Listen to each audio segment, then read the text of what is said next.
Super Galloper Super Impose was hailed as the best miler this country has seen following his second win in the Epsom today. The giant 7-year-old has also won the past 2 Doncasters. Today his win was awesome. Firstly though, the Spring Champion Stakes and the gutsy Kinjite.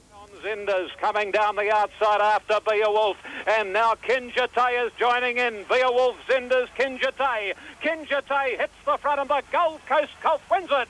Kinjite from a very tight finish between Zinders and Beowulf.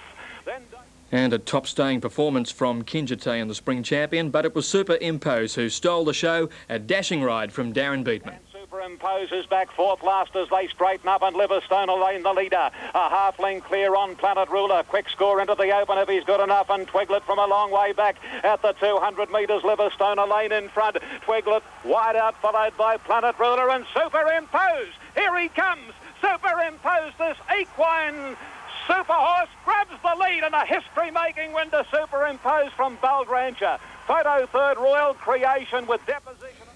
Yes, a rare moment in racing history as Super Impose collected the double-double, and Darren Beatman certainly weaving some special magic to get a passage through along the inside. Just a wonderful win. It was a day of dented reputations at Flemington. Major flops from Durbridge, Kessam and Ivory Way as Bart Cummings unearthed a Caulfield Cup and Oaks Hope. As we go to the first, and it was Vertingly getting the money here, a smart victory in the 2-year-old ridden by Michael Clark, fresh back from suspension. The second, first of a double here for Harry White, steering Tresoro home over Rakall and the favourite Barrack Key, probably not suited by the way the race was run. The New Zealander Vain Sovereign was much too speedy for them in the Rupert Steele, Rodelva running second in the race for the 3rd year in a row. The Clark Stakes, race 4. At the 300 metre mark, and it's Quoego and Mango's Lunch going to the lead together.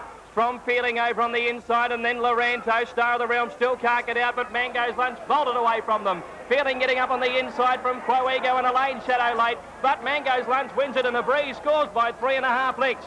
Elaine Shadow may be second from Feeling and Quoego. The best rider of stayers in the country, Harry White, believes he's found a Derby horse. It reminds me a lot of Think Big, this horse. I used to go around and I'll Think Big, Canterbury man. I'd say one day he'll win me a big race, a good race. Whilst Mango's Lunch was racing away for a 12-1 win, the favourite Star of the Realm was pocketed, and punters will have to forgive him again. The Manifold continued the trend of beaten favourites and surprises. Bart Cummings may have unearthed another Oaks filly. Richfield Lady, in Blinker's first time, just kept racing clear of her opposition to win easily. The winner back from 16s to 12s, the favourite Sade at 9-4, disappointing, as was Royal Accord, Ride the Rapids and Dance Floor Doll. So to the Turnbull, and the surprises from Bart Cummings continued. Let's-a-Lope's running on the outside very powerfully. 200 metres left to go. Durbridge in front with Let's-a-Lope challenging strongly. Let's-a-Lope bolted to the lead now from Durbridge, and then Prince Salieri and Rentino. But Let's-a-Lope's racing away from them. Prince Salieri runs to second, but Let's-a-Lope has scored by over 2 lengths. Let's-a-Lope brilliantly from Prince Salieri and Rentino third. Let's-a-Lope is now fully qualified and assured of a Caulfield Cup start with only 48.5 kilos. Cummings with an embarrassment of riches, with Weekend Delight and Shiver's Revenge also in the Cups.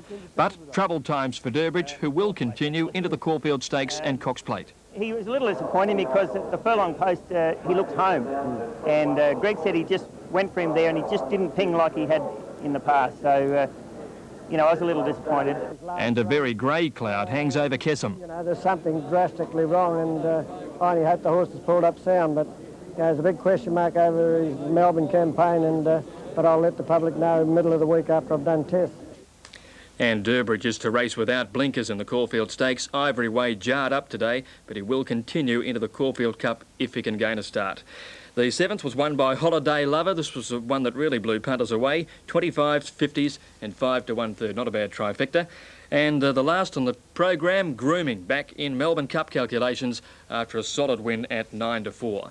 Daily double today, $789.45. Some big dividends here. The extra, $77.35. Quadrilla, $2,051.05. And the quad extra, look at that, nearly $43,000. The jackpot, will jackpot, no surprise that nobody picked the last 6 winners today. So, $253,000 to chase next week. We'll have a couple of tickets, eh? Why not? Thanks, Greg. And, of course, Mary tipped the winner last night. Now to the weather.